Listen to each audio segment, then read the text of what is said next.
के प्रशिक्षण दिवस के दूसरे दिन में द्वितीय दिवस में आप सभी का पुनः मैं स्वागत करती हूँ। और सर्वप्रथम किसी भी कार्यक्रम का शुभारंभ मंगल वंदन मंगलाचरण से एक करने की जो परंपरा रही है, उस निमित्त में यहाँ पर आज जो सरस्वती स्वरूपा छोटी सी हमारे साथ वसुधा है, मैं उससे अनुरोध करती हूँ कि वह मंगलाचरण के साथ कार्यक्रम का शुभारंभ करे। वसुधा। सर्वेभ्यो नमो नमः। पौराणिकमङ्गलाचरणं कण्ठे यस्य विराजते करलं शिखे च मन्दाकिनी उत्सङ्गे च शिवामुखं कटितटे शार्दूलचर्माम्बरं मायायश्चरुणद्धि विश्वमखिलं तस्मै नमः शम्भवे जम्बूवज्जलबिन्दुवज्जलधवत् जम्बालवज्जालवत् माता सरस्वती पुनरेषु नत्वा वदाञ्जलिः किमपि विज्ञापयाम्यवेहि वाक्चेतसोर्मम तथा भव सावधाना वाचस्पतेर्वचसि न स्खलतो यथेतैः। धन्यवाद। बहुत बहुत धन्यवाद वसुधा। और आप सभी ने अभी मंगलाचरण का स्वागत किया। कुछ नेटवर्क समस्या की वजह से आवाज बीच में विघ्न उपस्थित कर रही थी, तथापि मंगलाचरण है, ईश्वर का बंधन है, वो कर ही रहेगा, उसे कोई भी विघ्न बाधित नहीं कर सकता पूर्णतया। और इसी के साथ कार्यक्रम की जो अगली श्रृंखला है, उसमें हमारे जो मुख्य जो संस्थापक समन्वयक हैं आदरणीय गुरुजी, मैं उनसे अनुरोध करती हूँ कि आज के जो मुख्य वक्ता मुख्य अतिथि के रूप में यहाँ पर उपस्थित हैं, उनके स्वागत वचन के लिए मैं आपसे अनुरोध करती हूँ। आदरणीय गुरुजी। धन्यवाद। यह कार्यक्रम निरंतर निर्बाध गति से आगे की ओर अग्रसर है और वस्तुतः यह बहुत ही आह्लाद का विषय है। इसमें मैं देख रहा हूं जो कि जितने भी स्पर्धी हैं, प्रतिभागी हैं, वो निरंतर प्रारंभ से अंतिम समय तक जुड़ करके जिस तरह उनको नोट्स आदि तैयार करना है उस सबको ध्यान में रखते हुए कार्य कर रहे हैं और एक्टिव हैं। कार्यशाला का अभिप्राय ही यही होता है जो कि आप केवल ज्ञानार्जन न करें, उसको व्यवहार में भी लाएं। मैं अभी देख रहा था, किसी ने वीडियो बना करके डाला था जो कि कैसे आप करें, क्योंकि बहुत सारी बातें इस तरह की होती है जो कि हम करके भी उतना आपकी मदद नहीं कर पाते हैं क्योंकि हमारी अलग अन्य व्यस्तताएं भी होती है। तो अच्छा लगा जो कि नहीं, चलिए इस तरह भी लोग रुचि लेकर के कार्य कर रहे हैं। तो हम आते हैं अपने इस दायित्व की ओर, जो दायित्व हमें आज मुख्य संयोजिका के माध्यम से दिया गया है मुझे।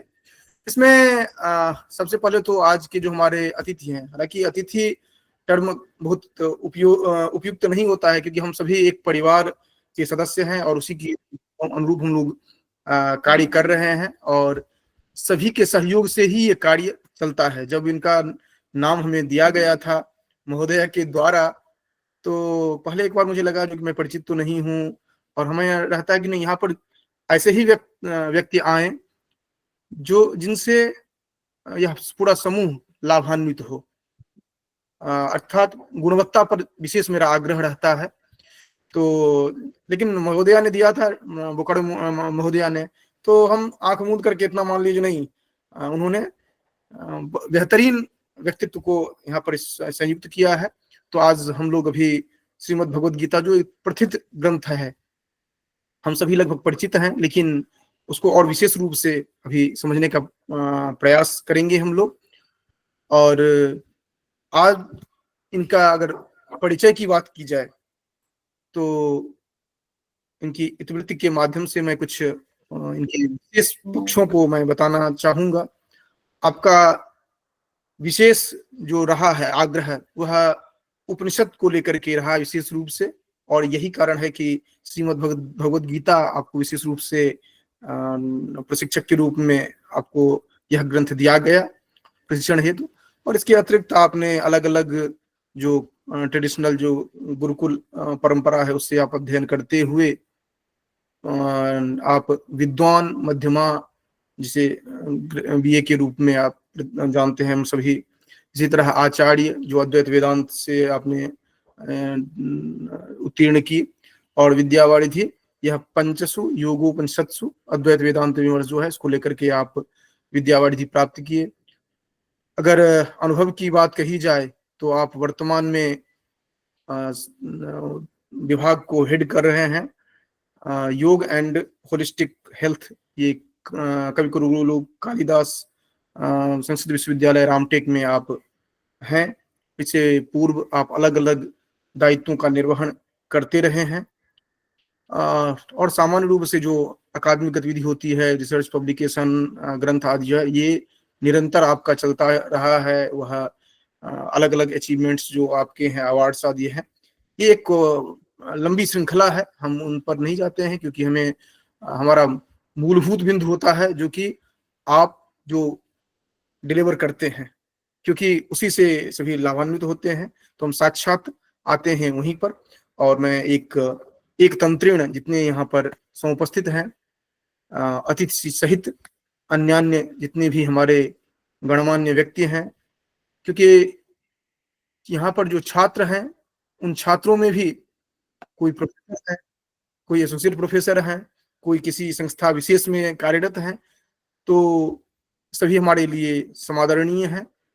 वसुधा जैसे एक छोटी सी बच्ची से लेकर के जो यहाँ पर रिटायर्ड प्रोफेसर हैं, उन सभी का मैं एक तंत्रीण स्वागत करता हूँ। और आज आशा करता हूँ मैं कि आप सभी जो आज का पाठ्य रखा गया है उसे आत्मसात कर पाएंगे, समझ पाएंगे, और प्रश्न भी उसी अनुरूप में रहेगा। तो अभी 8:08 हो रहे हैं और 40 मिनट करीब समय प्रशिक्षक के लिए रहता है। इसके अनंतर 10 मिनट आप लोगों के लिए प्रश्न के लिए। अगर प्रश्न नहीं होते हैं तो ये कहीं न कहीं हमारी विफलता होती है, क्योंकि इतनी देर चर्चा हो और प्रश्न न हो तो ये भी बहुत चिंतनीय है। और उसमें भी प्रश्न किस तरह का हो रहा है ये भी विशेष महत्व रखता है। केवल प्रश्न के लिए प्रश्न नहीं होना चाहिए, प्रश्न की गुणवत्ता जो है वो भी देखी जाती है। तो जितने भी यहाँ पर जुड़े हुए हैं स्पर्धी, उनसे एक बार आग्रह रहेगा जो कि अपने अतिथि जो आज यहाँ पर हैं उनके स्वागत में एक बार अपना वीडियो ऑन करें, ताकि वो भी देखें जो कि आप सभी उनको सुनने के लिए तत्पर हैं।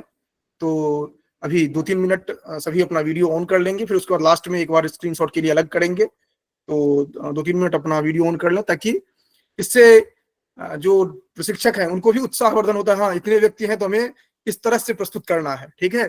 तो सभी अपना वीडियो ऑन कर लें, और मैं सचिन महोदय से निवेदन करूंगा कि अपना वक्तव्य आप प्रारंभ करें। उससे पूर्व मैं अपना ये मैक मुख्य संयोजिका जो है उनको मैं हैंडओवर करता हूँ। सभी को बहुत बहुत स्वागत, और सभी एक्टिव रहिए। कार्यशाला है तो मतलब आपकी एक्टिवनेस दिखनी चाहिए।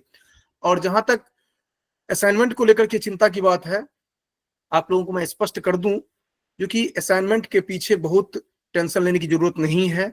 अगर आप निष्ठा के साथ यहाँ पर जुड़ रहे हैं, निष्ठा के साथ आप ग्रहण कर रहे हैं, तो आपके लिए विशेष महत्वपूर्ण है। अगर वहां पर असाइनमेंट में कहीं पर कुछ समस्या भी आती भी है तो वह क्षम्य है। यहाँ पर आप अगर ध्यान नहीं देते हैं तो वो अक्षम्य है। तो ये बात ध्यान देंगे, क्योंकि बहुत सारे लोगों ने अपनी टेक्निकल इश्यूज जो हैं वो हमें आप लोगों ने बताया है, तो उस पर मैं ध्यान दे रहा हूँ। हाँ, अंतिम दिन जो परीक्षा होगी उसको विशेष रूप से आप रखेंगे। यहाँ प्रयास करिए जितना हो सकता है, क्योंकि स्कोर मैं दिखाऊंगा तो उसमें फिर हम बहाने बता सकते हैं जो कि कोई टेक्निकल कोई इश्यूज था इस कारण से नहीं हुआ था। लेकिन प्रयास करिए, क्योंकि ये भी एक सीखने का एक पार्ट है। जो गूगल क्लासरूम आप यूज नहीं कर पाते हैं, ये भी एक अपने आप में बहुत बड़ी समस्या है, जो कि इतना सहज है। तो ये सीखिए, लेकिन उसको एक प्रेशर के रूप में मत लीजिए, टेंशन के रूप में नहीं लेना है, जो कि अब ये नहीं करूंगा तो प्रमाण पत्र में दिक्कत होगी, ये होगा, उसको इस तरह से मत चिंतन करिए। और वीडियो वगैरह दिया ही गया है तो आपने कुछ सीखा ही होगा। चलिए, तो मैं दीपिका जी से आग्रह करता हूँ कि कार्यक्रम को आगे बढ़ाएं, और मैं एक स्क्रीनशॉट तब तक ले रहा हूँ, सभी अपना वीडियो ऑन कर लेंगे। दीपिका जी। बहुत बहुत धन्यवाद सर। और जैसा कि आपने, जो हमारे आज के मुख्य वक्ता हैं, जो श्रीमद् भागवत गीता के लिए आप सबके सम्मुख उपस्थित हैं, और आज की जो यात्रा है, ये लघु यात्रा जो धर्म क्षेत्र कुरुक्षेत्र से प्रारंभ होकर आपकी नीतिर मतिर मम तक जो जाती है, उस लघु यात्रा के जो प्रमुख अंश हैं, उनका यहाँ पर द्योतन होगा, उनका यहाँ प्रकाशन होगा। आप सभी उनको अच्छे से सीख पाए। और मुख्य रूप से इस कार्यशाला का एक जो लक्ष्य मुझे दिखता है कि कम से कम इन ग्रंथों के आलोडन के पश्चात कम से कम एक एक ग्रंथ पर आप 15 से 20 मिनट कहीं बोल सके, बता सके, यही इस कार्यशाला की सबसे बड़ी उपलब्धि मैं समझती हूँ। और अपनी बात को यहीं पर थोड़ा सा विराम देते हुए, क्योंकि यह कार्यक्रम आप सबके लिए है, और हमारे साथ में जो अतिथि डॉक्टर सचिन द्विवेदी महोदय जी जुड़े हुए हैं, मैं उनसे आग्रह करती हूँ कि वे इस कार्य को प्रारंभ करें। यहाँ पर जितने भी जिज्ञासुगण हैं, जुड़े हुए हैं, उनको इस श्रीमद् भागवत गीता के सार से अवगत कराएं। आदरणीय महोदय जी। धन्यवाद। आवाज आ रही मेरी? जी सर। जी सर की है। इस आभासीय माध्यम से इस मंच में उपस्थित सभी आयोजक वृंद तथा जो ज्येष्ठ गण हैं, मैं सभी को नमस्कार करते हुए तथा इस सत्र में भाग ग्रहण करने वाले जो हमारे प्रिय छात्र, सभी को अभिवादन करते हुए मैं अपने वक्तव्य को रखना चाहूंगा।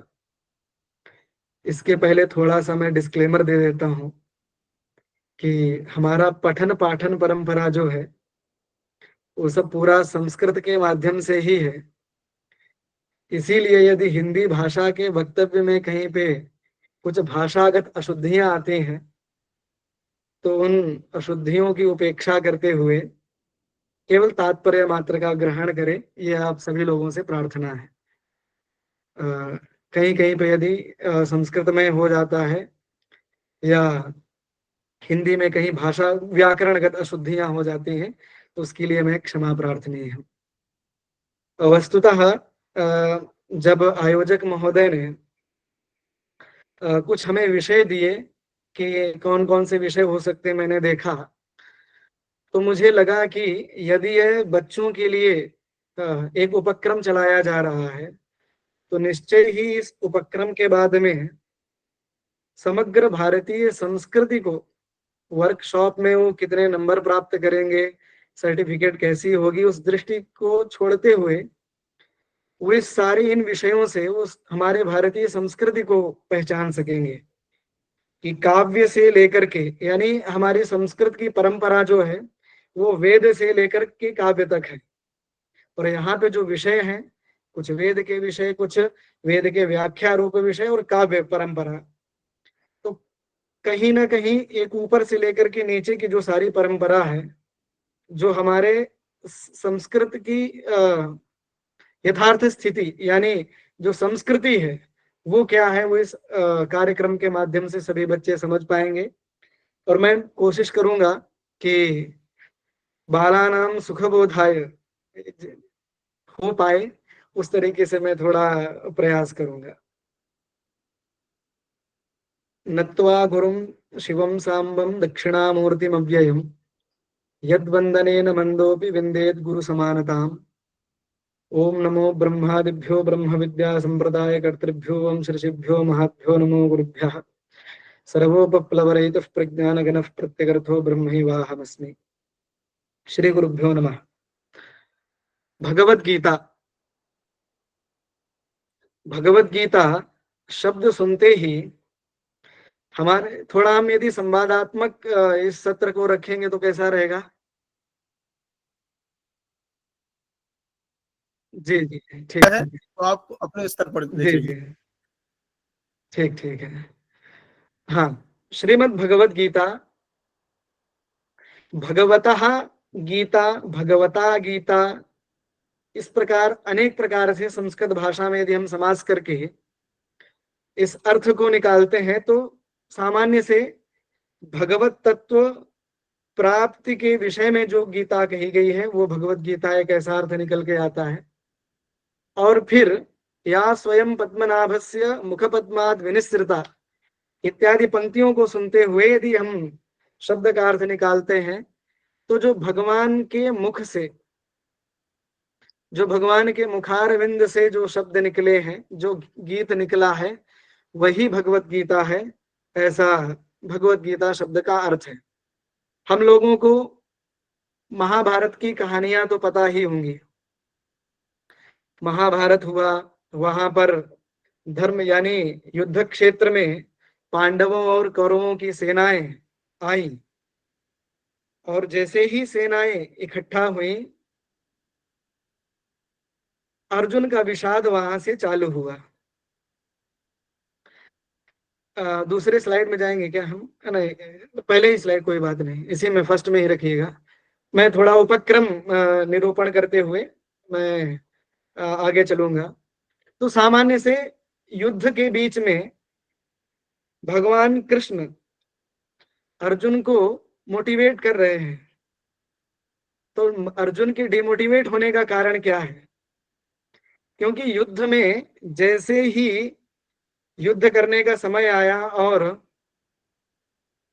अर्जुन जब देखते हैं कि सामने हमारे भाई खड़े हुए हैं, गुरु खड़े हुए हैं, जिन्होंने हमें युद्ध विद्या सिखाई, आज उन्हीं के ऊपर हमें प्रयोग करना है, ऐसे काफी बड़े बड़े गुरु तुल्य, आचार्य तुल्य बांधवजन खड़े हुए हैं, तो हमें क्या करना है? ऐसे समय में युद्ध लड़ना है कि नहीं लड़ना है? वहां पे भगवत गीता में वर्णन आता है प्रथमाध्याय में, वे पतुश्च शरीरे में रोम हर्षश्च जायते गांडीवम संसृते हस्तात् तुक्षयो परिदृश्यते। यानी एक अर्जुन की स्थिति है, पूरा शरीर कप रहा है, गांडीव जो है हाथ से गिरने की अवस्था में है, उनके हाथ युद्ध करने की क्षमता में नहीं है। अब यहां पर हम अर्जुन को साइड करते हैं। भगवत गीता का तात्पर्य केवल भगवान ने अर्जुन को उपदेश किया ऐसा नहीं है। किंग कर्तव्य विमूढ़ता की जो अवस्था है, ये सभी सामान्य जन की है, चाहे मैं हूं, आप लोग हों, या कोई प्रथम वर्ग यानी प्रथम कक्षा का छात्र हो, या विद्यावारिधि का छात्र हो, या फिर कोई अभी 2 दिन बाद में वीसी बनने वाला हो। सबकी एक ऐसी किसी न किसी दिन एक ऐसी अवस्था आती है जब वह मनुष्य किंग कर्तव्य विमूढ़ हो जाता है।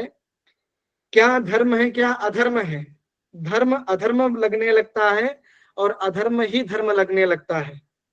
ऐसी अवस्था में भगवत गीता भगवान कृष्ण के द्वारा सभी को सुनाई गई। क्योंकि मैं अद्वैत वेदांत का छात्र हूं, इसीलिए मैं बीच बीच में शंकराचार्य जी को भी कोट करूंगा। शंकराचार्य ने जब भगवत गीता के ऊपर भाष्य लिखा तो उसके पहले उन्होंने उपोद्घात भाष्य लिखा। उपोद्घात भाष्य में ही प्रवृत्ति लक्षण और निवृत्ति लक्षण धर्म का निरूपण करते हुए क्यों भगवान ने अर्जुन को भगवत गीता का उपदेश किया, इस विषय में चर्चा की। गुणाधिकैः गृहीतः धर्मः प्रचयंगमिष्यति, यानी जो अत्यधिक गुणवान है, अत्यधिक गुणवान यानी गुणवत्ता का परीक्षण कैसे किया जाए? युद्ध में केवल, युद्ध क्षेत्र में केवल अर्जुन की ही ऐसी स्थिति थी जो सब कुछ समझते हुए भी युद्ध करने के लिए सक्षम नहीं हो पा रहे थे, बाकी तो सब लोग डटे हुए थे। तो भले ही सत्यादि धर्म सत्यनिष्ठ युधिष्ठिर हो या और भी बलशाली भीम हो, लेकिन किंग कर्तव्य विमूढ़ता किसको आई? अर्जुन को आई। क्योंकि जब मनुष्य संकट में हो तो उसको यदि कुछ उपदेश किया जाए तो वो उस उपदेश के ऊपर अमल करके उसको लोक प्रचार कैसे करना है वो उसके लिए तात्पर्यवान होता है, उसमें दृढ़ संकल्प होता है। इसीलिए वहां पर अर्जुन को निमित्त मान करके भगवान ने सभी ऐसे प्राणियों के प्रति भगवत गीता का उपदेश किया जो किसी न किसी अवस्था में, किसी न किसी कार्य में किंग कर्तव्य विमूढ़ हो जाते हैं। तो ये है भगवत गीता की भूमिका, जिसमें अर्जुन कौन है?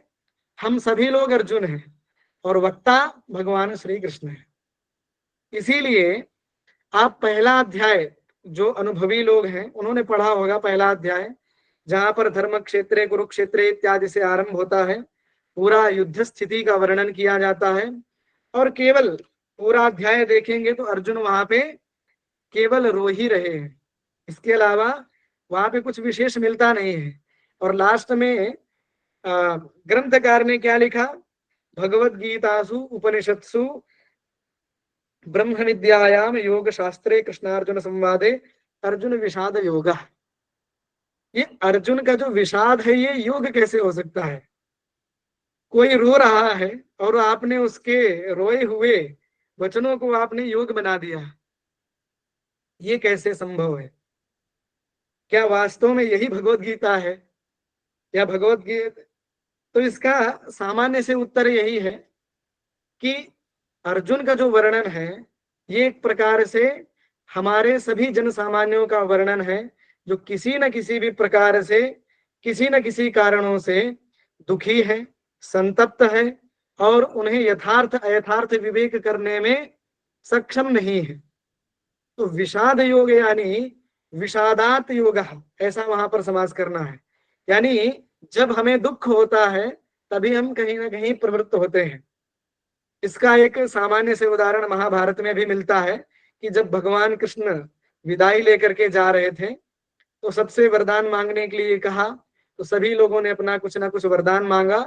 और जब कुंती की बारी आई तो कुंती से भगवान ने वरदान मांगने के लिए कहा, तो वहां पर कुंती कहती हैं, नित्यम भवतु दारिद्र्यम तत्र तत्र जगत गुरो भवतो दर्शनम यत्स्याद पुनर्भव दर्शनम। यानी हे भगवान, आप सबको जो चाहिए वो दे दीजिए, लेकिन मुझे तो दरिद्रता ही दीजिए, क्योंकि जब दरिद्रता मिलेगी तब दुख होगा, जब दुख होगा तब भगवत संकीर्तन होगा।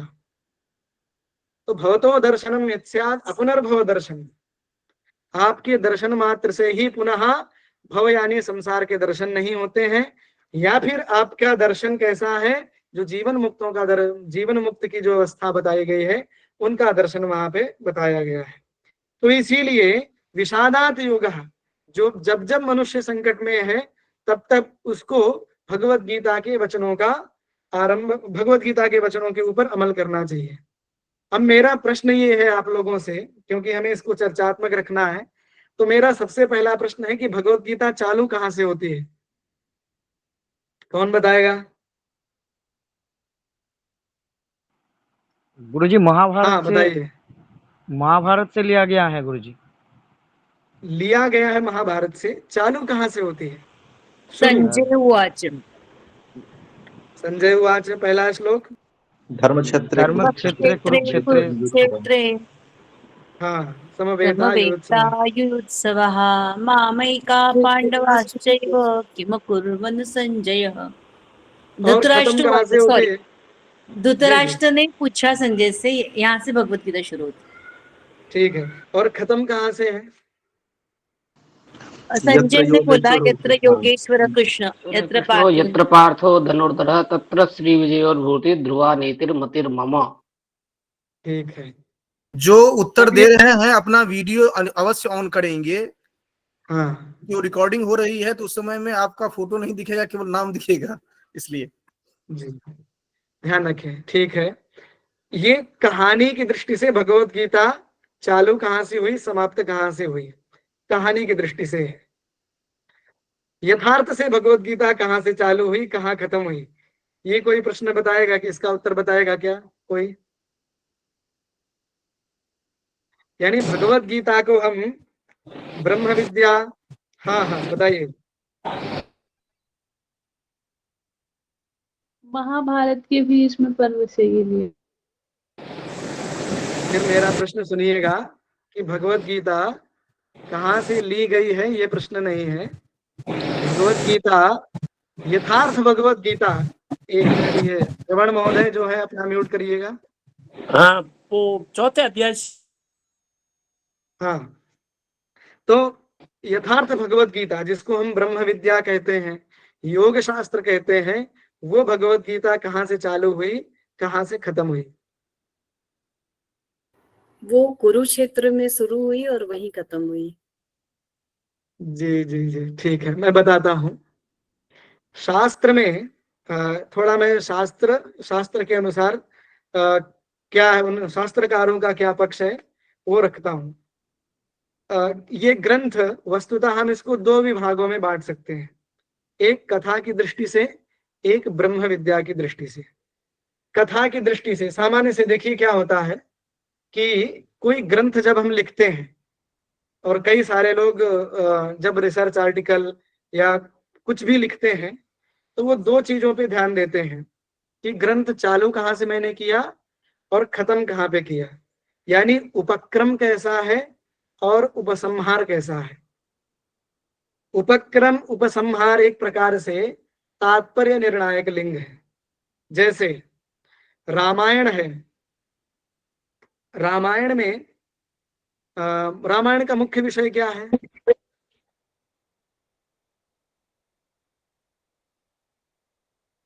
रामायण का मुख्य विषय क्या है?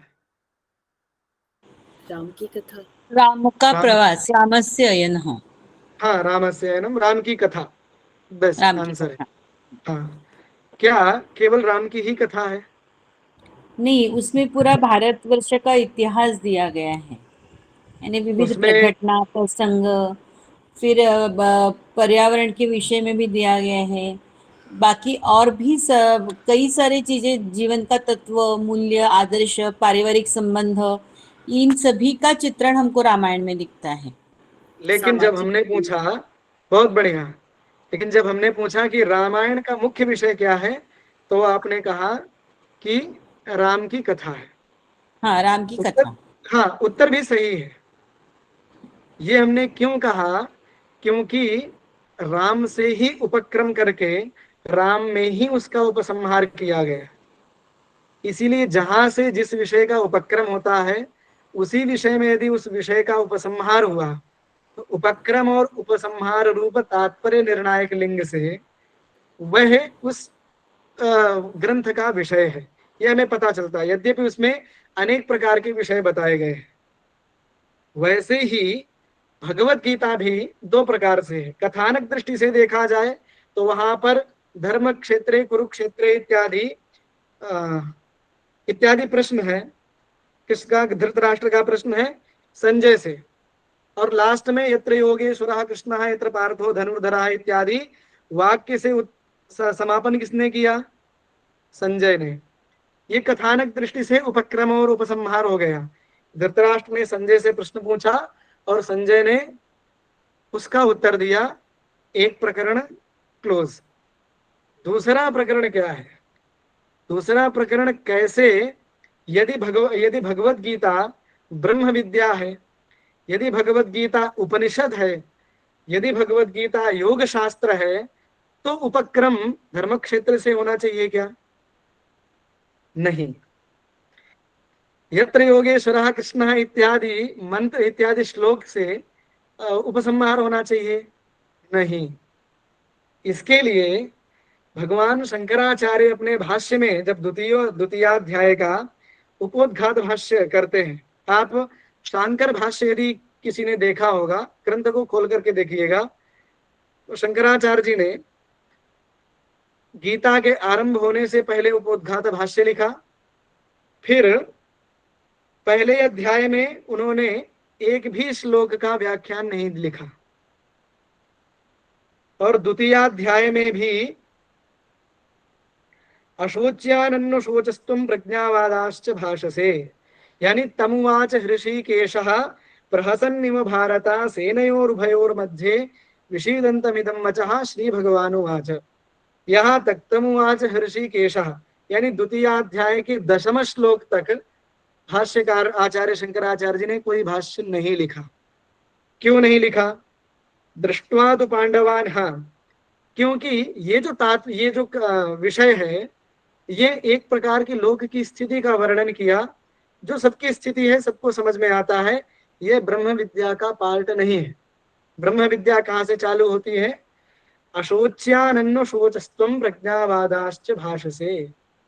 अर्जुन जब कहता है गुरून् हत्वा हि महानुभावान् श्रेयो भोक्तुं भैक्षमपि है लोके, यानी इतने जो महानुभाव हमारे सामने खड़े हुए हैं युद्ध क्षेत्र में, इनको मैं मारने से अच्छा भीख ही मांग करके अपना जीवन यापन कर लूंगा, वो ठीक है। क्योंकि वह संसार की अवस्था को अपने मन में रख करके खुद ही निर्णय ले रहा है कि धर्म क्या है, अधर्म क्या है। युद्ध क्षेत्र में आने के बाद में गुरुओं का मारना ये अधर्म है, भिक्षाटन करना यही धर्म है, ऐसा वो समझ करके बोल रहा है। तब भगवान वहां से ब्रह्म विद्या, योग शास्त्र का, उपनिषद का उपदेश करते हैं। अशोच्यानन्नु शोचस्तुम। अशोच्यान, जो मनुष्य शोक के योग्य नहीं है, ऐसे मनुष्यों के बारे में तुम शोक कर रहे हो। और जो तुम ये बोल रहे हो भिक्षाचर्यं चरामि, यानी मैं भिक्षाटन करके अपना जीवन यापन कर लूंगा, ये सब बातें आपके मुख पर शोभा, कोई दूसरा आदमी सुनेगा तो भले ही शोभा देंगी। लग रहा है कि आप बहुत बड़े पंडित हैं, प्रज्ञावादाश्च भाषते भवान, लेकिन वाकई में आपके मुख से जो वचन निकल रहे हैं, ये शास्त्र सम्मत है क्या? उपनिषद सम्मत है क्या? नहीं। इसीलिए प्रज्ञावादाश्च भाषसे, वहां पे चुटकी लेते हैं भगवान। अपने आप को बहुत बड़ा विद्वान मान करके ये सब वचन बोले, बहुत अच्छा लगा मुझे, लेकिन यही धर्म है क्या? नहीं। तो फिर क्या है? धर्म क्या है? ये भगवान वहां से बताना चालू करते हैं। इसीलिए उपक्रम कैसा हुआ? अशोच्यान अन्नो शोचः, यानी जो मनुष्य शोक करने के लिए योग्य नहीं है, ऐसे विषय में तुम शोक कर रहे हो, ये तो अत्यंत मूर्खों जैसी ही तुम्हारी स्थिति है। और समापन इसका कहाँ पे होता है? सर्वधर्मान परित्यज्य मामेकं शरणं व्रजा अहं त्वा सर्वपापेभ्यः मोक्षयिष्यामि मा शुचः। सभी प्रकार के धर्मों को, यानी जो तुम धर्म सोच रहे हो, अपने मन में जिनका तुम आकलन कर रहे हो, ऐसे धर्मों को छोड़ करके मामेकं शरणं व्रजा, केवल जो मैं बता रहा हूं मेरे ही शरण में आओ। अहम त्वा सर्व पापेभ्यः मोक्षयिष्यामि मा शुचः। अशोच्यान अन्नुशोचः यहाँ से चालू हुआ और मा शुचः यहाँ से ग्रंथ की समाप्ति हुई। तो इस प्रकार से हम भगवत गीता को दो विभागों में इसको विभक्त कर सकते हैं, एक कथा की दृष्टि से और एक ब्रह्म विद्या की दृष्टि से। 18 के कौन से श्लोक तक? 1 मिनट।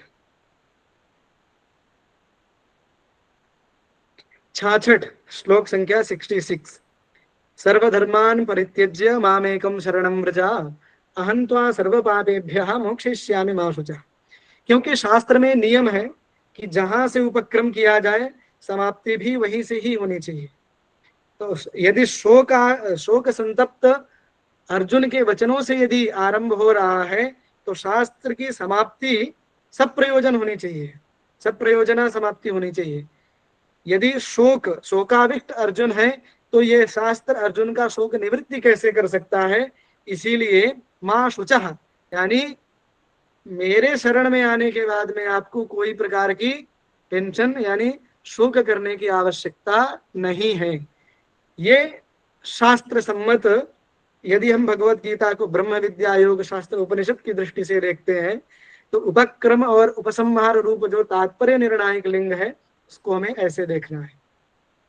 तो ये है भगवत गीता का उपक्रम और उपसंहार, कहाँ से चालू कहाँ से खत्म। कुछ चीजें भगवत गीता के बारे में हैं जो बच्चों को नहीं पता है, बाकी जो ज्येष्ठ यहाँ पे उपस्थित हैं उन सभी लोगों को पता है। जैसे भगवत गीता का दूसरा स्लाइड एक बार दिखाइए।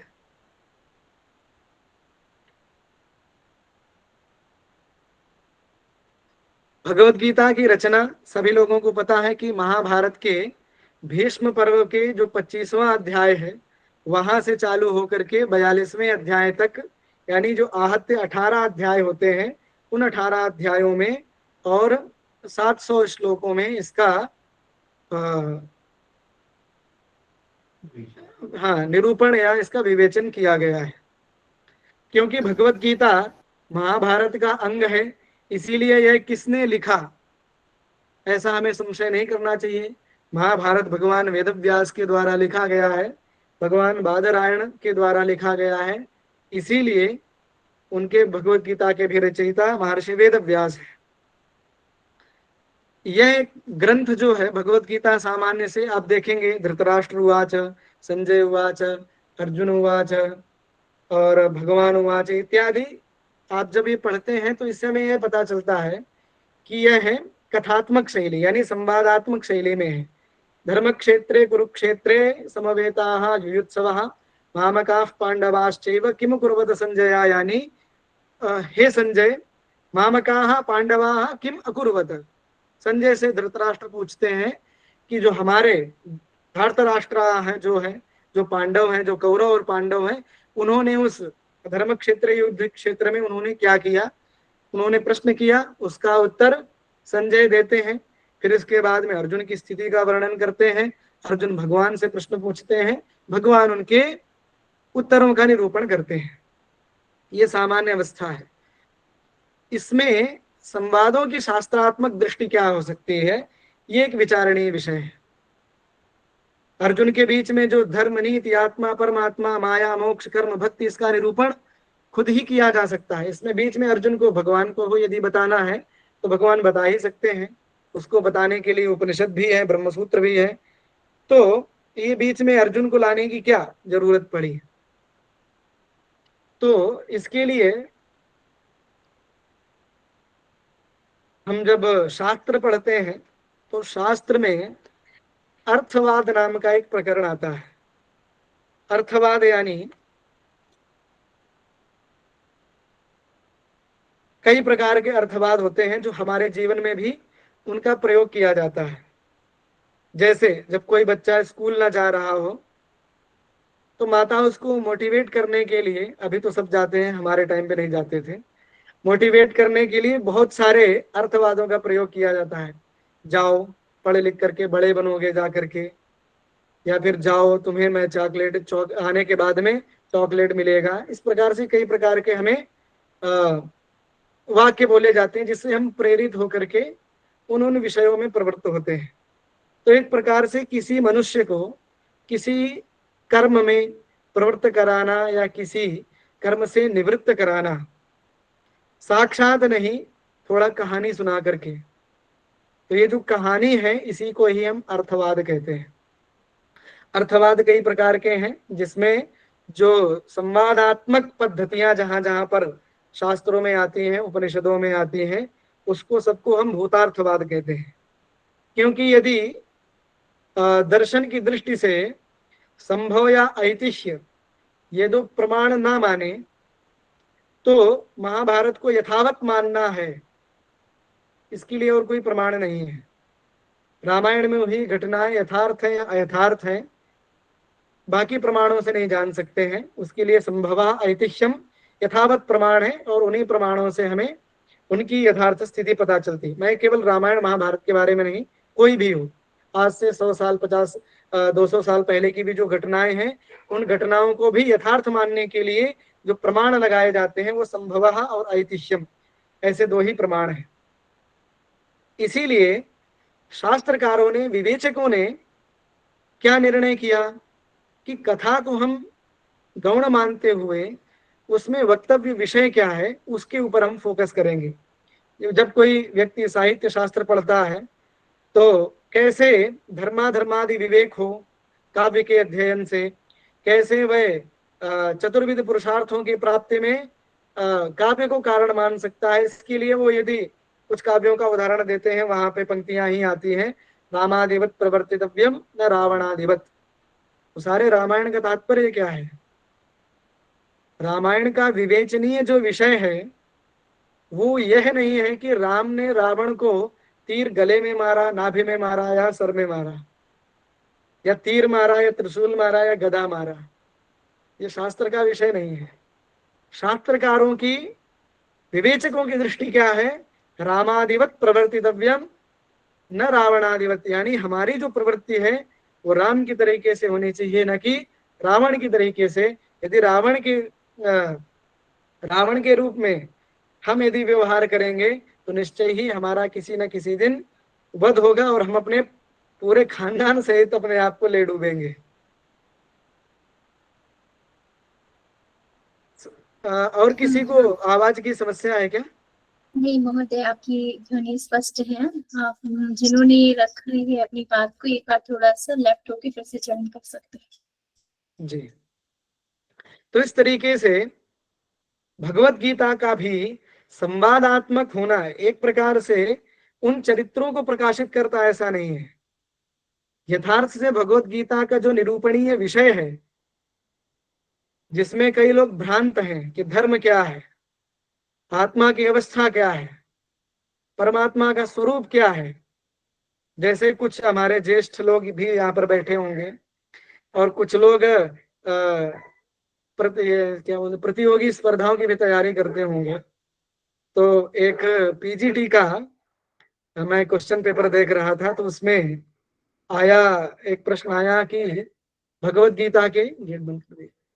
गीता के किस अध्याय में सांख्य दर्शन का स्वरूप निरूपण किया गया है। तो मैं तो ठहरा वेदांती, भगवत गीता को मैंने भाष्य, शंकराचार्य जी के भाष्य की दृष्टि से, बाकी आचार्यों के भाष्य की दृष्टि से देखा, दार्शनिक दृष्टि से देखा, तो पूरे मुझे भगवत गीता के द्वितीय अध्याय में कहीं पे सांख्य तत्व मिला ही नहीं। उन्होंने 3-4 ऑप्शन दिए हुए थे, जिसने आयोग ने उसको द्वितीय अध्याय उसको सही माना, लेकिन ये भी एक प्रकार से भ्रांति है, क्योंकि उन्होंने उपक्रम और उपसंहार तात्पर्य निर्णायक लिंग से, यानी जिस शास्त्र में जिस कारणों से तात्पर्य का निर्णय करना चाहिए, उन तात्पर्यों को हटा करके तृतीय चक्षु से अध्ययन करके उन्होंने एक तात्पर्य निकाला कि इसमें सांख्य दर्शन का भी प्रतिपादन किया जाता है। इसीलिए हमें वहां पे सांख्य शब्द का प्रयोग किया गया है, इस मात्र से वहां पे सांख्य दर्शन का निरूपण किया गया, ऐसा तात्पर्य नहीं है। इसीलिए कथाओं में, मैं तो कहने का तात्पर्य मेरा था यह था कि वहां पे किन शब्दों का प्रयोग किया जा रहा है, उन शब्दों का यथावत तात्पर्य ना लेकर के पूरे प्रकरण का क्या तात्पर्य है, भगवान वहां पर किस अवस्था में किस व्यक्ति को क्या उपदेश दे रहे हैं, उसकी अपेक्षा क्या है।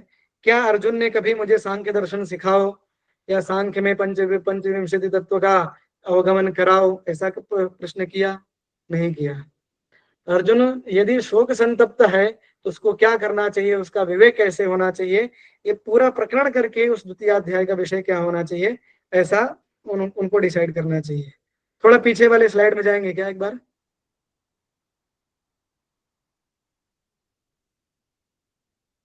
और पीछे, हाँ, कथानक नहीं, आगे थोड़ा सा, कथानक ये 4 नंबर का है, ठीक है, ये आगे और आगे चलिए थोड़ा सा, ठीक है। तो सामान्य से हमें तात्पर्य क्या है, ये शास्त्र की दृष्टि से शास्त्रकारों ने जो हमें निर्णय करके दिया है वैसे ही उसका विवेक करना है। इसीलिए प्रत्येक शब्द का, यदि वहां पे संवादात्मक शैली से भगवत गीता का निरूपण किया जा रहा है तो वहां पर संवाद का क्या तात्पर्य है, ये हमें खुद निर्णय करना है, शास्त्र की दृष्टि से शास्त्र सम्मत निर्णय करना है। दूसरा है भगवत गीता की अध्याय संरचना। भगवत गीता को कई प्रकार से विवेचकों ने बांटा। जैसे हम बाल गंगाधर तिलक के द्वारा लिखी भगवत गीता देखते हैं, तो उन्होंने भगवत गीता का विभाग दूसरे तरीके से किया। स्वयं यदि हम योग की दृष्टि से देखते हैं, यहाँ पर जो 18 अध्याय हैं, 18 अध्यायों को भी पृथक पृथक किया। लेकिन सामान्य से भगवत गीता का तात्पर्य तीन विषयों को लेकर के ही है, एक कर्म योग, ज्ञान योग और भक्ति योग। और तीनों का भी यदि हम निचोड़ यदि देखें तो उसमें भी है ज्ञान योग। कर्म योग बताया, कर्म योग यानी क्या है, कोई बताएगा कर्म योग?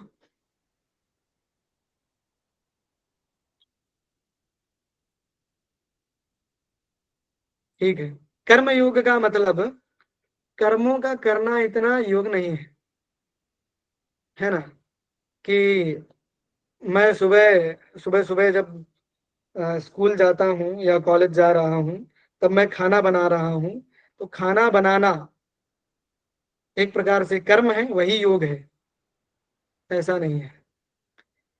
कई लोग अभी कर्मयोगी, कर्मयोग इस तरीके से शब्द बहुत प्रचलित हैं। भगवत गीता का कर्म क्या है? भगवत गीता का कर्म है निष्काम कर्म। क्योंकि फिर मैं उसी बात पर आ रहा हूं, भगवत गीता की प्रवृत्ति मनुष्यों को कर्म प्रपंच में बांधने के लिए नहीं हुई। भगवत गीता की प्रवृत्ति निवृत्ति के लिए हुई।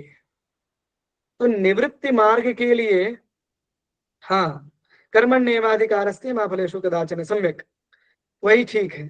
तो निवृत्ति मार्ग के लिए कर्म कैसे सहायक हो सकता है?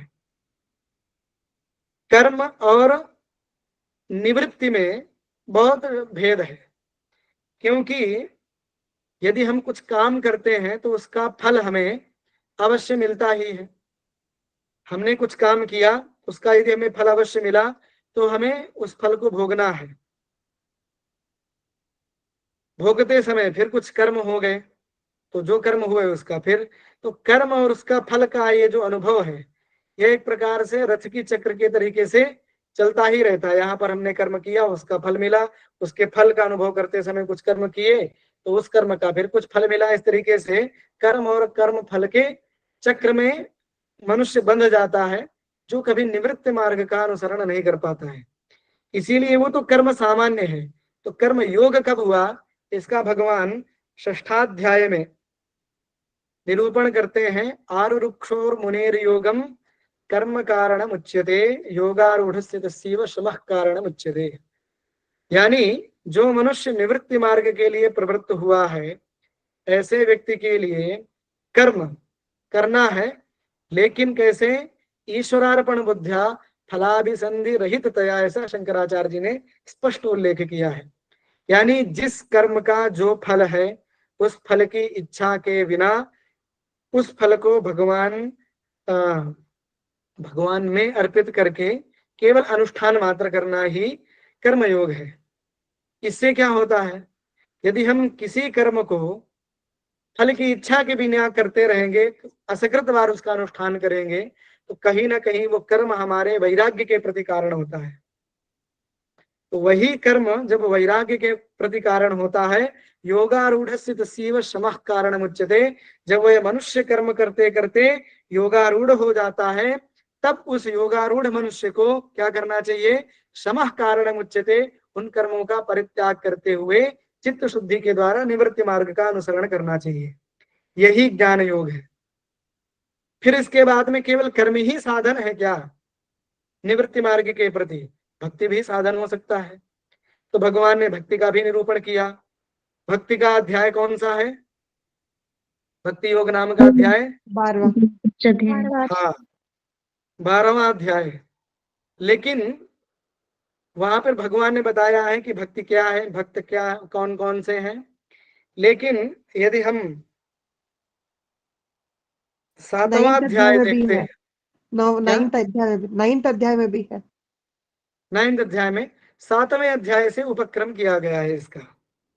चतुर्विधा भजन्ते माम जना सुकृतिनोर्जुन, आर्तो जिज्ञासुरर्थार्थी ज्ञानी च भरतर्षभ।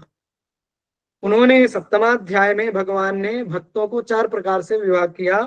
आर्तः, जिज्ञासु, अर्थार्थी, ज्ञानी। यानी जब जब संकट पड़े तब तक भगवान को याद कर लिया, चोट लगी अरे राम करके भगवान को याद कर लिया। तो ये कौन से भक्त हैं? आर्त हैं, जब जब कुछ समस्या आई भगवान को याद कर ली है। फिर जिज्ञासु है।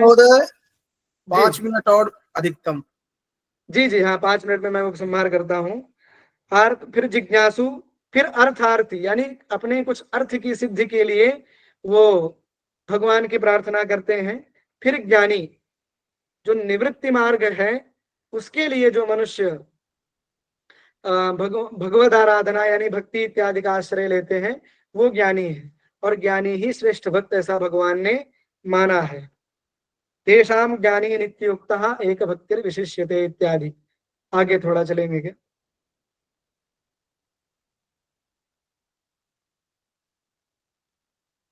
आगे की स्लाइड, और आगे चलेंगे। ये सारे विषय आप लोगों को पता ही है। भगवत गीता में 18 अध्याय हैं। प्रत्येक 18 अध्यायों का, हाँ यहीं पे, प्रत्येक 18 अध्यायों का नाम क्या है, उसमें कैसे कैसे उनका विशद विवेचन किया गया है, इत्यादि सामान्य चीजें हैं, सभी लोगों को पता है। मुख्य अंश जो थे वो कुछ मैंने पहले बोले, और कुछ मैं 5 मिनट में कुछ विषयों का उपसंहार करूंगा, जिसमें भगवत गीता के प्रमुख तत्व क्या हो सकते हैं। निष्काम कर्म, यानी निष्काम कर्म के द्वारा ही निवृत्ति मार्ग का अनुसरण किया जा सकता है, ऐसा सभी उपनिषदों का जो तात्पर्य है वही भगवान ने गीता में बताया है। तथा स्वधर्मे निधनम श्रेयः परधर्मो भयावह, अर्जुन ने युद्ध को परित्याग करते हुए मैं भिक्षाटन करूंगा इत्यादि जो बड़े बड़े विद्वानों जैसे वचन जो बोल रहे थे, उनको शांत करने के लिए भगवान ने स्वधर्म का उपदेश किया। स्वधर्मे निधनम श्रेयः, अपने धर्म का अनुष्ठान करते हुए आप मर भी जाते हैं तो वो ज्यादा सही है। परधर्मो भयावह, दूसरे धर्म का अनुष्ठान, भयावह यहाँ पे धर्म का मतलब कर्म से है। आत्मा का अमरत्व, यानी क्योंकि स्वधर्म का ही निरूपण करते करते जो प्रकृत अंश हुआ, क्योंकि भीष्म इत्यादि जो है जिनका वध अर्जुन को, वध हाँ हनन अर्जुन को करना है, वो नित्य ही है। क्योंकि आप शरीर का हनन देख रहे हैं, आत्मा तो नित्य है, आत्मा अमर ही है। इसका भी 2 अध्याय में भगवान ने निरूपण किया। क्योंकि स्वधर्मानुष्ठान के प्रति यथार्थ ज्ञान का होना अत्यंत आवश्यक है, जिसमें भी फिर भगवान अर्जुन को कभी कभी यदि ये भाव आ जाता है कि मैं ही इन सबको मारूंगा, ये करूंगा, तो भगवान उसके लिए भी कहते हैं कि आप ये मत समझिएगा, मयि वैते निहिताः पूर्वमेव निमित्त मात्रम, यानी ये जो आपके सामने सेनाएं दिख रही हैं, मैं जब इनको देख रहा हूं तो हमारे लिए सब सारी डेड बॉडीज ही हैं।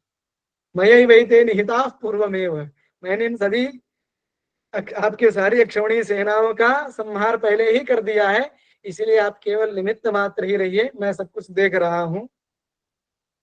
इसके बाद में, क्योंकि मनुष्य निमित्त मात्र ही है, मनुष्य का यथार्थ स्वरूप भगवान ही है, तो उस भगवत्ता की प्राप्ति के लिए क्या क्या उपाय होने चाहिए, इसका इन उपायों का निरूपण भगवान ने 13 अध्याय में अमानित्वम अदम्भित्वम अहिंसा क्षांतिरार्जवम आचार्योपासनं चैव इत्यादि अनेक वहां पे साधनों का निरूपण किया, जिसके द्वारा मनुष्य यथार्थ ज्ञान को प्राप्त कर सकता है।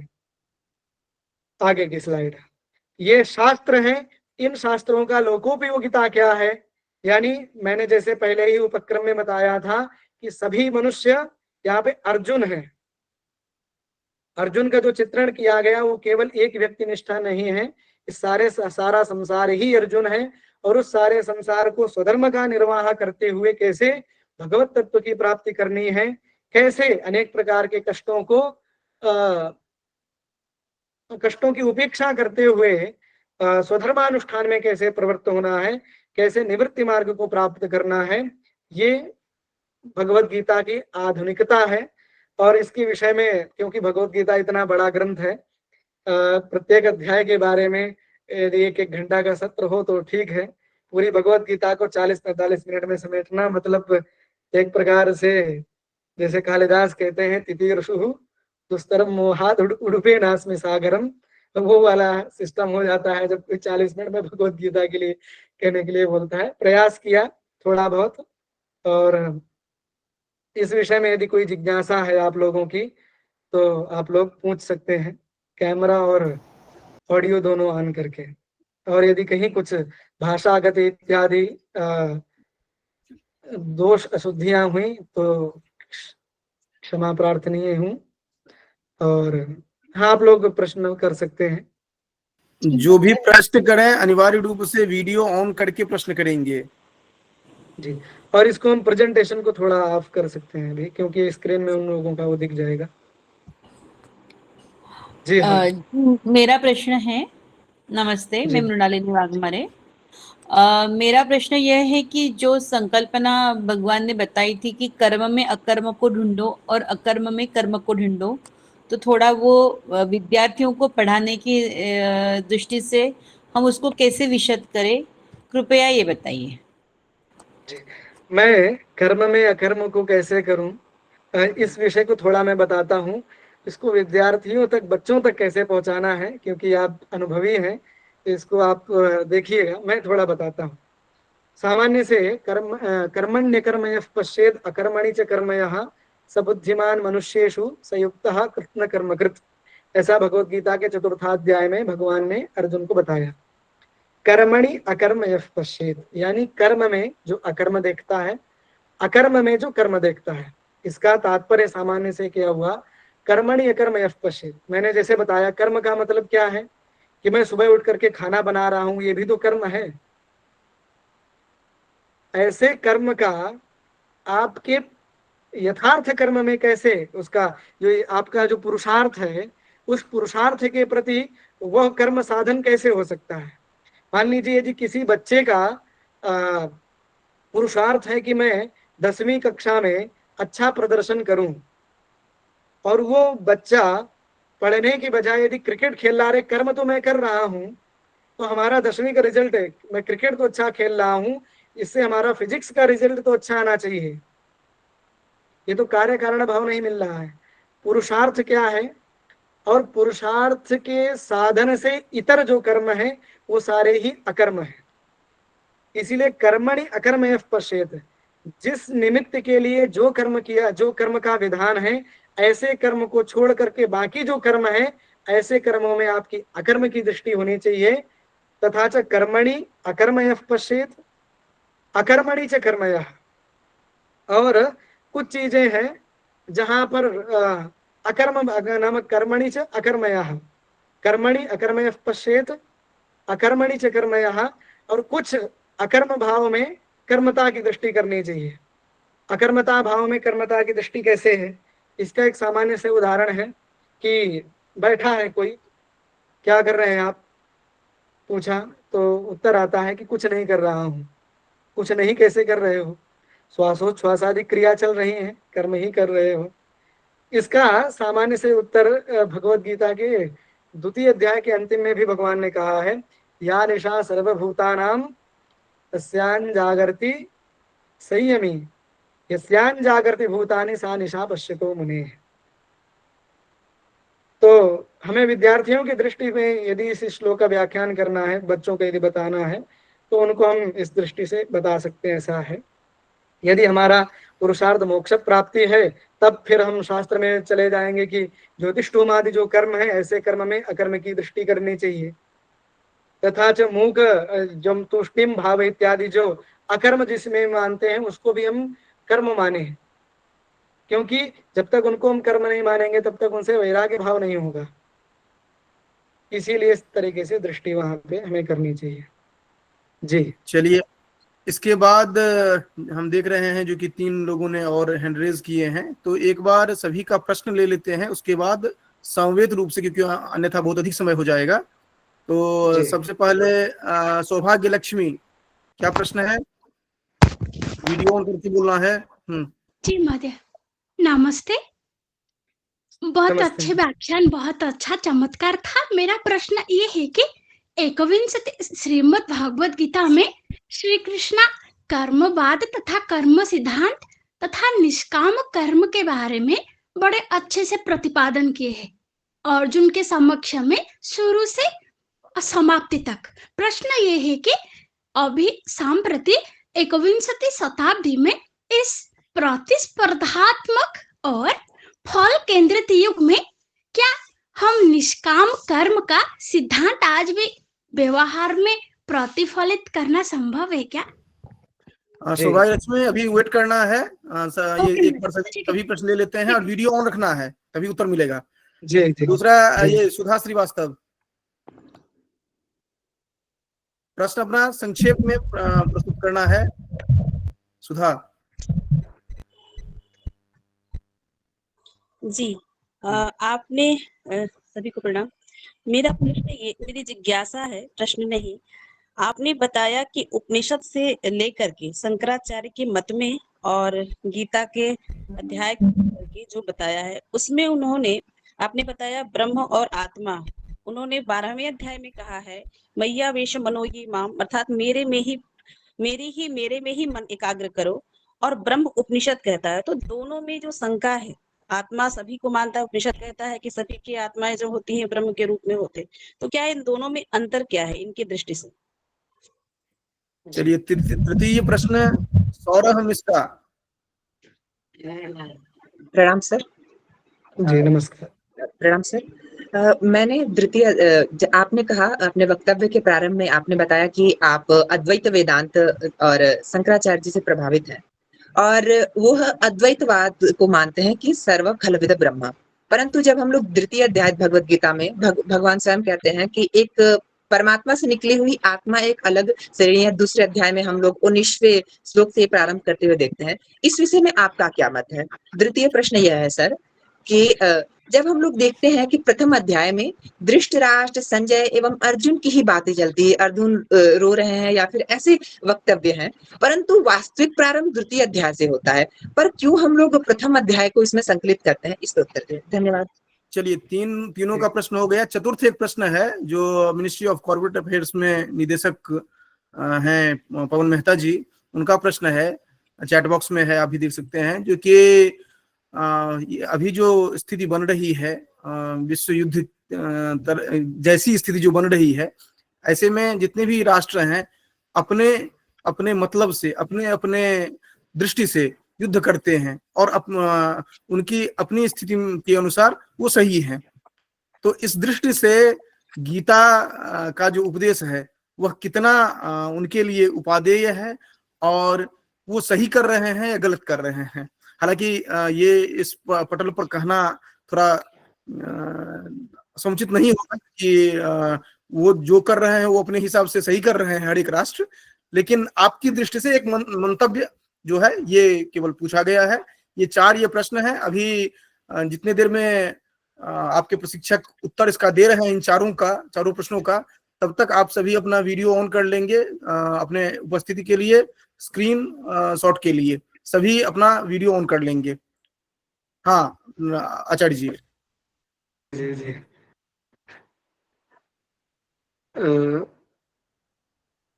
मैं दूसरा प्रश्न, मैं एक्चुअली एक एक प्रश्न करके ही लेता तो ज्यादा सही रहता, क्योंकि 4 प्रश्न पूछते पूछते मैं पहला प्रश्न ही भूल गया। मैं दूसरा प्रश्न क्या था वो थोड़ा संक्षेप से मैं उसको बोल सकता हूँ। सुधा जी एक बार आप फिर से भगवद गीता के। जी, शंकराचार्य के मत को लेते हुए आपने ब्रह्म और आत्मा और कृष्ण के, इसलिए कि हाँ, गीता में समझ, ठीक बताता हूँ। आपका भगवद गीता के आपने 12वें अध्याय का उल्लेख करते हुए कहा कि वहां पर वो माम मैया वैश्य मनो ये माम इत्यादि उन्होंने स्वयं निरूपण किया।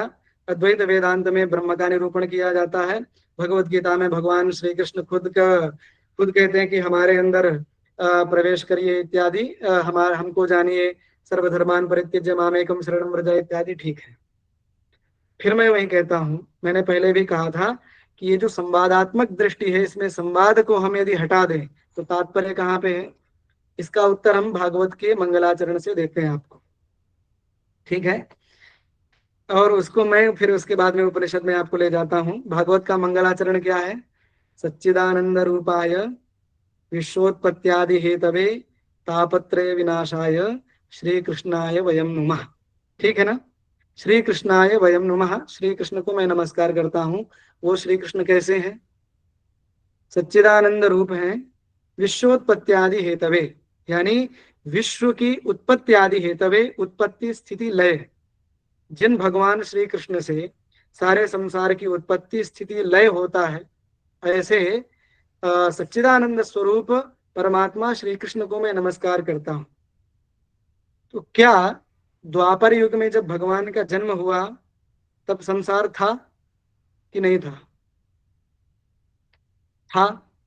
यदि भगवान श्री कृष्ण के उत्पन्न होने से पहले संसार था, तो संसार की उत्पत्ति के कारण कैसे हो सकते हैं? भगवान श्री कृष्ण के देहावसान के समय में संसार था कि नहीं था? यदि था, तो वो भगवान श्री कृष्ण जगत के संहर्ता कैसे हो सकते हैं? इसका तात्पर्य यह है कि हमारे पुराणों में, भागवत में, इतिहासों में जो भगवान के कैरेक्टर्स हैं, वो हमको ये समझाने के लिए दिए गए हैं कि वो जो परब्रह्म परमात्मा है, वो जो जिन भगवान का निरूपण किया जाता है, वो भगवान कौन है? साक्षात चैतन्य स्वरूपी ब्रह्म ही है। इसीलिए आप वहां पर भगवत गीता के उपोद्घात भाष्य का यदि पंक्ति देखते हैं तो मैं भी सह वासुदेवः किम अनुष्ठातॄणां कामोद्भवात् हीयमाने विवेक विज्ञान हेतुकेन धर्मेण अभिभूयमाने धर्मे प्रवर्धमाने च धर्मे जगतस्थिति कारणं परिपिपालेषु भगवान सह आदिकर्ता नारायणाख्या भगवान विष्णुः भौमस्य ब्रह्मणा ब्राह्मणत्वस्य रक्षणार्थं देवक्यां वसुदेवादंशेन कृष्णः किल संबभूव इत्यादि भगवत गीता के भाष्य की पंक्ति है। उपोद्घात भाष्य में भगवान ने कहा। उनका भी कहने का तात्पर्य यही है कि ये जो कैरेक्टर्स आपको जो दिखाए जा रहे हैं, ये सारे ही कैरेक्टर्स कैसे हैं? भगवान चैतन्य के ही अंश हैं। यानी जो परब्रह्म है, जो वेदांत में परब्रह्म को जो सुपीरियर तत्व जो माना गया है, उसी तत्व के ही अंश हैं। इसीलिए वहां पे भगवान यदि अद्वैतवाद ही है, तो वहां पे द्वितीया विभक्ति का प्रयोग कैसे हुआ, इत्यादि कई प्रकार के प्रश्न हैं, जिसका उत्तर संक्षेप से यही है। ये सब सारी चीजें हमें समझाने के लिए वहां पे कृष्ण रूपी कल्पना है, एक अर्जुन रूपी कल्पना है, उसके माध्यम से भगवान पर ब्रह्मता का ही उपदेश कर रहे हैं। ये आपके प्रश्न का उत्तर है।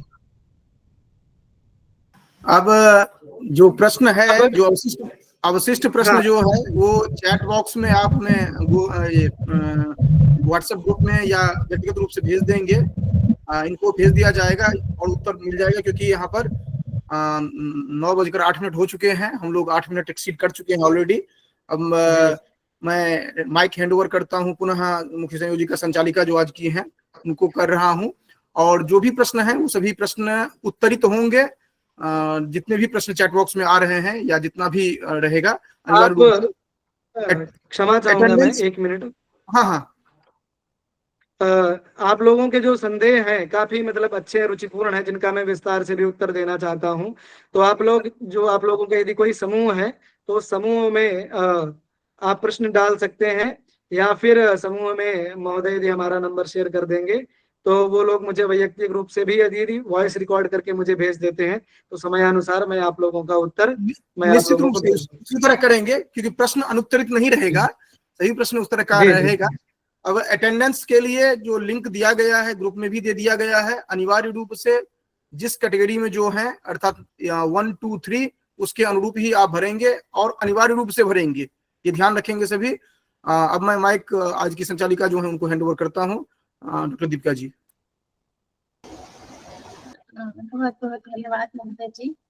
और आज की जो हमारी मुख्य वक्तव्य है, के समक्ष सभी की बहुत सारी जिज्ञासाएं कौतूहल है, और जैसा कि भी महोदय ने बताया कि आपकी सभी जिज्ञासाओं का परिशमन होगा, भली बात ही होगा।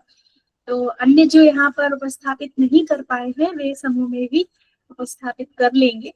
और आज का इतना रुचिपूर्ण व्याख्यान विशद संक्षेप में कहते हैं कि सागर में गागर भरना, वैसा कुछ महोदय का आज व्याख्यान रहा है। और इसी के साथ में मैं समय का अतिक्रमण नहीं करूंगी, क्योंकि सभी का समय जो है बहुमूल्य है। और इसी के साथ धन्यवाद ज्ञापन के लिए मैं यहाँ पर जो है आमंत्रित करना चाहूंगी डॉक्टर आनंद कुमार त्रिपाठी महोदय जी को, कि आकर हमारे आज के मुख्य वक्ता का धन्यवाद ज्ञापन करें। आदरणीय डॉक्टर आनंद कुमार त्रिपाठी जी।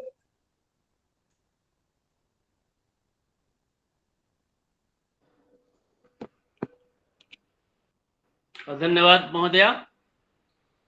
हिरण्मयेन पात्रेण सत्यस्यापि हितं मुखम् तत्वं पूषण नपावरणो सत्य धर्माय दृष्टये बाल नंदिनी प्रतियोगी शास्त्र दीपिका के 17 दिवसीय अंतर्राष्ट्रीय ऑनलाइन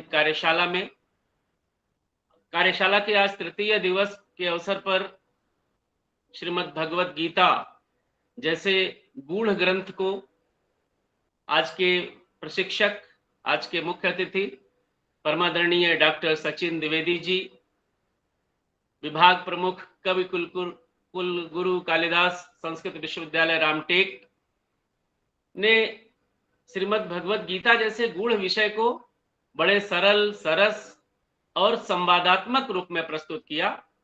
मैं इस कार्यशाला की ओर से आदरणीय डॉक्टर सचिन द्विवेदी जी के प्रति हृदय से कृतज्ञता ज्ञापित करता हूं, उनके प्रति धन्यवाद ज्ञापित करता हूं। आज के इस कार्यक्रम की शुरुआत में मंगलाचरण वसुधा भट्टाराई के द्वारा किया गया। बड़े ही ज्यों बालक करी तोतरी बाता त्यों चितलाए सुने पितु माता, बड़े ही सुंदर ढंग से वसुधा ने मंगलाचरण प्रस्तुत किया।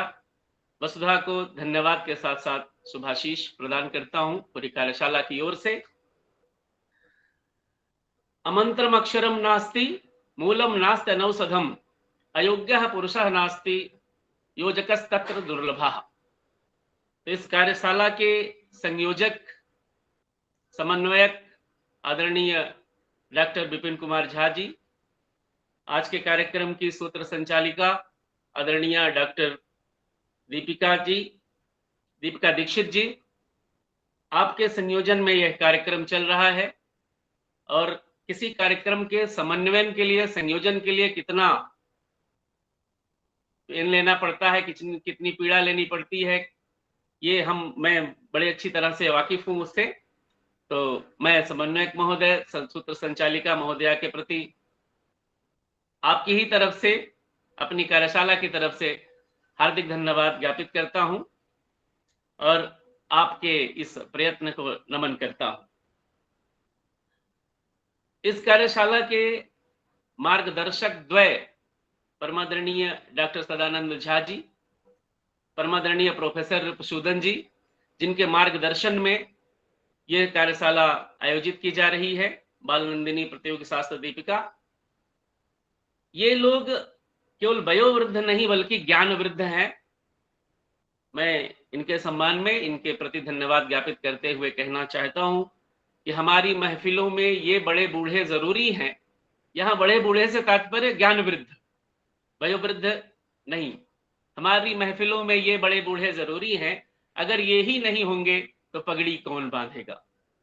यदा कदा मैंने जब भी देखा है, आदरणीय सदानंद झा जी, प्रोफेसर रिपुसूदन जी इस कार्यशाला का ही नहीं बल्कि जो भी कार्यक्रम जाह्नवी के द्वारा या किया जाता है उसका मार्गदर्शन करते हैं। मैं कार्यशाला की तरफ से इन दोनों मार्गदर्शकों के प्रति हृदय से कृतज्ञता ज्ञापित करता हूं, उनको सादर नमन करता हूं।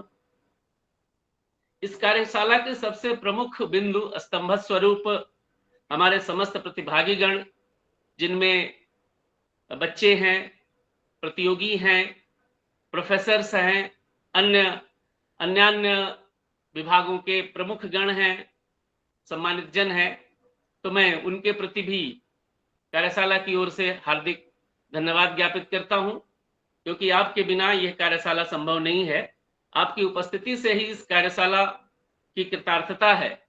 तो मैं आप सभी को धन्यवाद करता हूं कि इस समय में भी समय निकालकर बैठकर आप कार्यशाला में भाग लेते हैं, उससे कुछ सीखते हैं। ये आपकी सीखने की ललक है। तो आपके इस ललक के लिए मैं कहना चाहूंगा कि यही जज्बा रहा तो मुश्किलों का हल भी निकलेगा, यही जज्बा रहा तो मुश्किलों का हल भी निकलेगा। जहां पर आज है मरुभूमि वहां कल जल भी निकलेगा। तो आप सबके उपस्थिति को एक बार सादर नमन, एक बार पुनः जिसका भी सहयोग मिला उस राही को धन्यवाद। एक बार पुनः सबको कार्यशाला की तरफ से हार्दिक धन्यवाद ज्ञापित करता हूं। बहुत बहुत धन्यवाद। बहुत बहुत धन्यवाद। वस्तुतः धन्यवाद ज्ञापन की बेला में उपस्थित डॉक्टर अनंत कुमार त्रिपाठी महोदय जी का भी मैं धन्यवाद ज्ञापित करती हूँ, क्योंकि उन्होंने इतने सुंदर तरीके से कई भाषाओं का आश्रय लेकर उर्दू, हिंदी इत्यादि के माध्यम से आपने हम सभी का धन्यवाद ज्ञापन किया। और इसी के साथ में जो आज मुख्य वक्ता के रूप में यहाँ पर उपस्थित थे, उनका मैं हृदय से हार्दिक आभार अभिनंदन करती हूँ। और साथ ही साथ अब हम आदरणीय जो हमारे गुरुजन हैं और जो हमारे मुख्य वक्ता हैं, उनके निर्देशानुसार हम सामूहिक शांति मंत्र की ओर उन्मुख होते हैं। जैसा कि वसुधा ने प्रारंभ किया था, तो मैं वसुधा से ही चाहूंगी कि आज के शांति मंत्र को वही पुनः प्रारंभ करे वसुधा, और वैसे सभी सामूहिक इस शांति मंत्र में रहेंगे। वसुधा भट्टराई।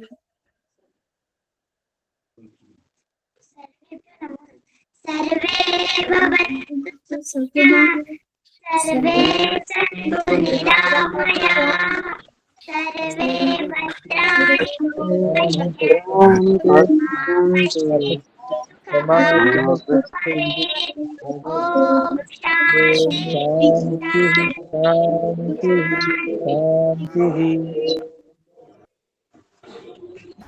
चलिए, सभी को बहुत बहुत आभार। उपस्थिति पत्रक अनिवार्य रूप से भर लीजिएगा और होमवर्क जो है उसको जरूर देखिएगा। ये साथ में एक पाथेय के रूप में आप लोगों को जरूर मैं कहता रहूंगा। सभी को बहुत बहुत आभार। मैं यहीं पर आज की सभा को संपूर्ण की ओर ले जा रहा हूं।